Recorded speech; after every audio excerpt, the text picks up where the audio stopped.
All right, so today we're going to do a deep dive to help get you prepped for a surface engineer interview. Awesome. We're talking about a career that basically enhances materials, mostly metals, to make them tougher, more resistant to wear and tear. Uses some pretty cool tech. Exactly. And we've got a stack of RoleCatcher guides on surface engineers, career interview questions, the whole shebang.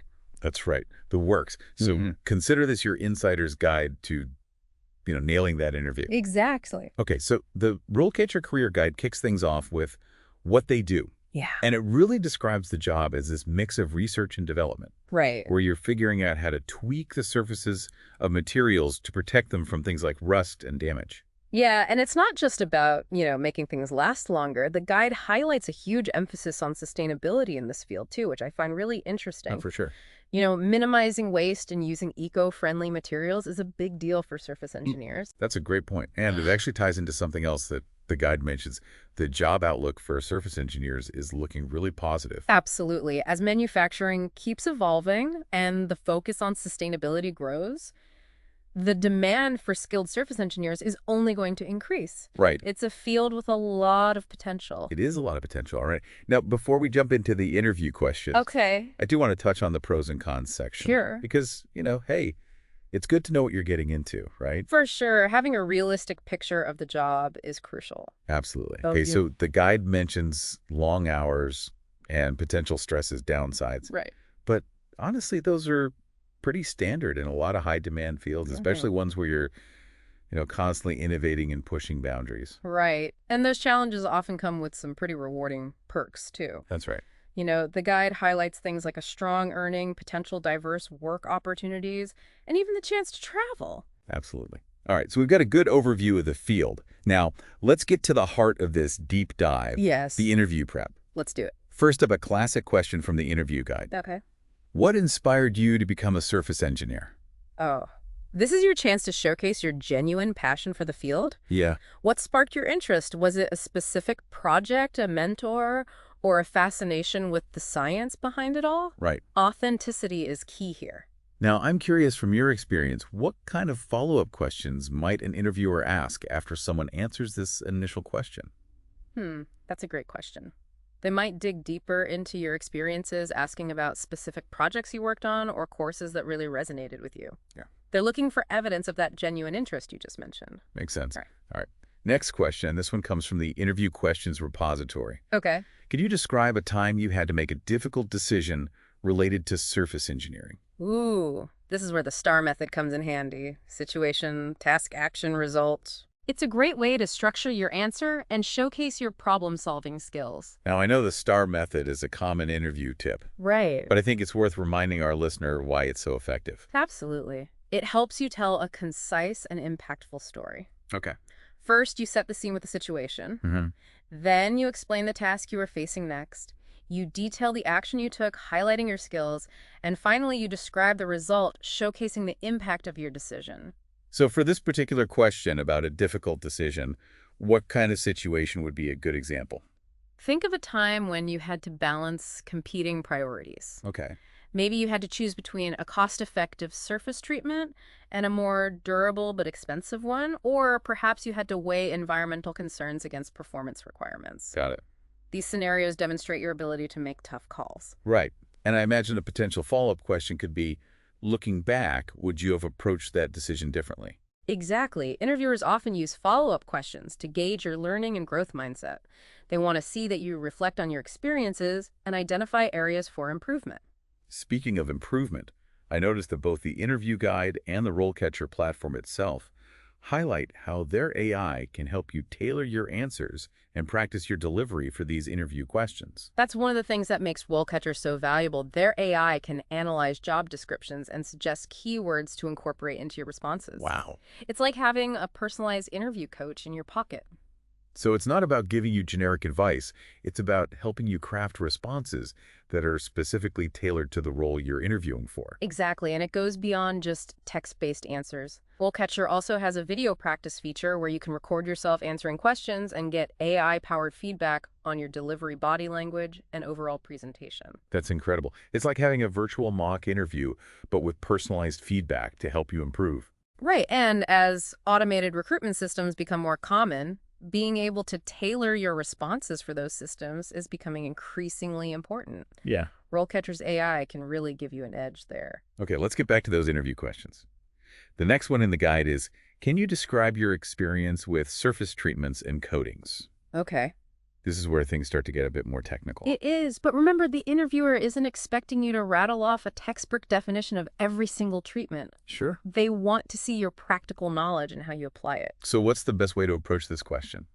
Be specific and detailed about the types of treatments and coatings you worked with. Mention the materials involved, the application processes, and most importantly, the desired outcomes. Okay. If you have any quantifiable results like improved durability or reduced corrosion, definitely highlight those. So instead of just saying, I've worked with coatings, I should say something like, I've applied physical vapor deposition, or PVD coatings, to enhance the wear resistance of turbine blades, which resulted in a 20% increase in lifespan. Exactly. The more specific you are, the better. It shows that you have a deep understanding of the techniques and their applications. Now, I bet an interviewer might follow up by asking about the challenges or limitations of a particular surface treatment. Absolutely. They want to see that you understand the nuances and that you're not just reciting textbook knowledge. Right. Be prepared to discuss the trade-offs involved in choosing one treatment over another. Okay, moving on to the next question in the interview guide.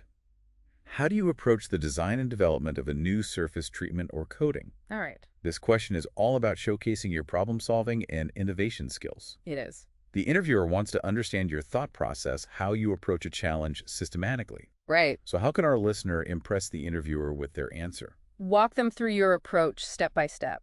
Start by explaining how you would research and evaluate different options, considering factors like material compatibility, performance requirements, and of course, environmental impact. Right, so it's about demonstrating that you consider the bigger picture, not just the immediate technical aspects. Exactly. Then outline your testing and validation process, emphasizing your attention to detail and your commitment to scientific rigor. And I imagine a potential follow-up question here could be, have you ever faced a situation where your initial design didn't work as expected? How did you adapt? That's a great example of a follow-up that digs into your resilience and your ability to learn from setbacks. Yeah. Be prepared to discuss a time when you had to troubleshoot, adjust your approach, and find a solution. Makes sense. All right. Okay, this next question from the guide focuses on a crucial aspect of surface engineering quality control. It asks, how do you ensure the quality and consistency of surface treatments and coatings? It's all about having a keen eye for detail and a systematic approach. So how can our listener really showcase their commitment to quality in their answer? Explain the specific measures you take to monitor each stage of the process. Talk about the inspection techniques you use, the standards you adhere to, and how you meticulously document everything. So it's not just about doing the work, it's about proving that the work meets the highest standards. Exactly. And it's also about being proactive. Mention how you analyze data, identify trends, and implement corrective actions to prevent any deviations from those quality standards. That makes sense.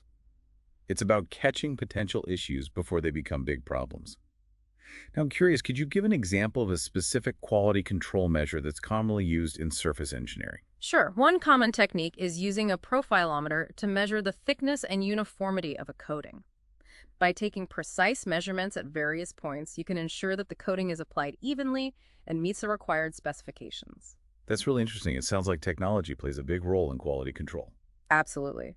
Advanced measurement tools and data analysis techniques are essential for maintaining consistent quality in surface engineering. All right, let's shift gears a bit to a question about staying up to date with the latest advancements in the field.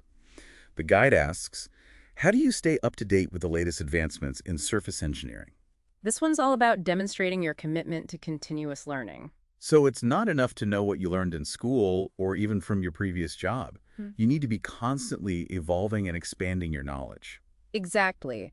Surface engineering is a dynamic field with new technologies and techniques emerging all the time. Interviewers want to see that you're actively engaged in keeping your skills sharp. So what's the best way to answer this question? Should our listener just say they read industry journals? That's a good start, but be specific. Mention the journals you read, the conferences, you attend the online forums or professional organizations. You belong to anything that shows you're plugged into the industry's latest developments. I imagine attending conferences and workshops is a great way to not only learn new things, but also network with other professionals in the field. Absolutely. It's a fantastic opportunity to stay informed, exchange ideas, and build valuable connections. Okay, let's move on to a question that calls for a specific example. The guide asks, have you ever worked on a project that required you to solve a complex surface engineering problem? If so, can you describe the problem and how you solved it? This feels like a perfect opportunity to use the STAR method. It is. This question is all about showcasing your problem-solving skills in action. So what kind of situation would make for a compelling example here? Think of a project where you faced a significant technical challenge. Maybe a coating failed unexpectedly, a new material presented unforeseen difficulties, or a design change required a novel surface treatment. The key is to choose a situation that really put your problem-solving abilities to the test. And when describing the action you took, it's important to be specific about the steps you followed, right? Absolutely. Walk the interviewer through your thought process. What experiments did you conduct? What data did you analyze? What alternative solutions did you explore? This is your chance to demonstrate your analytical skills and your ability to think critically under pressure. And of course, don't forget to highlight the result. Right. Did your solution meet the project requirements? Did it improve performance? Did it save time or money? Quantifiable results always make a strong impact. Okay, I'm noticing a trend here. Many of these questions are behavioral questions, focusing on your past experiences and how you handled specific situations. That's a common approach in engineering interviews. Interviewers want to see how you've applied your skills in real-world scenarios. It's one thing to know the theory, but it's another to demonstrate that you can effectively put that knowledge into practice. And this is where RoleCatcher's AI can be incredibly helpful. The platform's career guide even has a whole section on behavioral questions, providing tips and examples tailored to surface engineer roles. It's a fantastic resource. The AI analyzes thousands of interview questions and responses to identify the pattern and keywords that resonate with interviewers in specific fields. So it's not just about giving generic advice, it's about giving targeted insights that can make your responses stand out. Exactly. And remember, RoleCatcher's video practice feature can help you refine your delivery, ensuring that you present your experiences confidently and effectively. All right, let's move on to another behavioral question. Can you describe a time when you had to make a difficult decision related to surface engineering? This sounds similar to the earlier question about a challenging project, but with a focus on decision-making. It is similar, but the emphasis here is on your judgment and your ability to weigh different factors when making a tough call. So what kind of situation would demonstrate those qualities effectively? Think of a time when you had to make a decision that involved trade-offs. Maybe you had to choose between a cost-effective solution and a more durable but expensive one. Or perhaps you had to balance environmental concerns with performance requirements. I imagine a potential follow-up question could be, what were the potential risks or downsides of the decision you made and how did you mitigate them? Exactly. Interviewers want to see that you considered the potential consequences of your actions and that you had a plan to address any challenges that might arise. Okay, this next question focuses on teamwork. How do you collaborate with other departments or stakeholders in a surface engineering project? This question is all about your communication and interpersonal skills. Surface engineering projects often involve collaboration with people from various disciplines, so being able to work effectively as part of a team is crucial. So it's not enough to be a technical whiz. You also need to be a team player. Absolutely. Highlight your ability to effectively communicate with individuals from diverse backgrounds. Describe how you build relationships, share information, and work collaboratively towards a common goal. I imagine being a good listener is also essential in this type of collaborative environment. You're absolutely right. Emphasize your ability to listen actively, consider different viewpoints, and find solutions that benefit everyone involved. Now, I'm curious, what are some common challenges that arise when collaborating on surface engineering projects? And how can our listener demonstrate their ability to overcome those challenges? One common challenge is ensuring that everyone involved understands the technical complexities and constraints of surface engineering. It's essential to communicate clearly and effectively using language that everyone can understand. Sometimes using visuals or creating prototypes can help bridge the communication gap. That's a great point, and it highlights the importance of adapting your communication style to the audience. Exactly. Effective communication is key to successful collaboration. All right, let's tackle the final question for this segment, which focuses on project management. How do you ensure that surface engineering projects are completed on time and within budget? This one gets to the heart of efficiency and resource management. It's a classic project management question. The interviewer wants to assess your organizational skills and your ability to deliver results while adhering to constraints. So how can our listener demonstrate those abilities effectively? Describe your approach to planning and executing projects. Do you use project management software? Do you break down large tasks into smaller, manageable steps? Do you set clear milestones and track progress regularly? These are all key elements of effective project management. It's also about anticipating potential challenges and proactively addressing them right. Definitely. Mention how you identify risks, develop contingency plans, and communicate effectively with team members and stakeholders to keep everyone informed and on track. Now, I'm curious from your experience, what are some common pitfalls that can lead to project delays or budget overruns in surface engineering, and how can our listener demonstrate their ability to avoid those pitfalls? Well, from talking about all these quality control techniques and teamwork and project management, it sounds like surface engineering really does require a pretty diverse skill set. It does. It does. And you know what? It's not just about the technical expertise. Right. You also need strong communication, problem solving, and, even leadership skills to really excel in this field. Absolutely. So as our listener gears up for their big interview, what are the key takeaways they should keep in mind? What's the secret sauce to really nailing it? Well, first and foremost, preparation is key. Don't just try to wing it. Right. Take the time to really dive into those RoleCatcher guides, familiarize yourself with common interview questions for surface engineer roles, and practice your answers using the STAR method. That's right. The STAR method, it's like that trusty roadmap. It is. Guiding you through those tricky behavioral questions helps you structure your responses in a way that highlights your skills and experiences. Exactly. And don't forget to leverage the power of RoleCatcher's AI tools. Oh, yeah. Those resources can be game changers. For sure. They can help you tailor your answers to specific job descriptions, practice your delivery, and even get feedback on your body language and overall presentation. Wow. It's like having a personal interview coach right by your side. So it's all about using every tool at your disposal to put your best foot forward. Absolutely. And beyond the technical prep, remember to let your passion for surface engineering shine through. Yes. Talk about what excites you about the field, the challenges you enjoy tackling and the impact you hope to make. Right. Enthusiasm, it's contagious. It is. And it can leave a lasting impression on interviewers. So it's not just about reciting facts and figures. Sure. It's about showcasing your personality. Yes. And your genuine interest in the field. Exactly. And remember, the interview is a two-way street. It's an opportunity for you to learn more about the company and the role to see if it's the right fit for you. That's a great point. So come prepared with thoughtful questions of your own. It shows that you're engaged and genuinely interested. Absolutely. Now, one final thought I want to leave our listener with, and this comes from the career stages section of the RoleCatcher guide. Okay.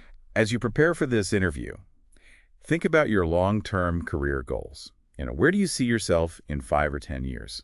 That's important. The guide outlines the typical progression from junior to principal engineer, highlighting the increasing responsibilities and leadership opportunities at each stage. Yeah.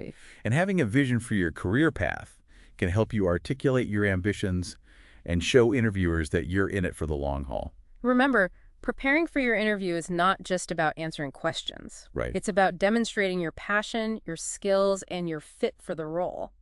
Good luck out there. You've got this. Absolutely. And that wraps up another deep dive. Awesome.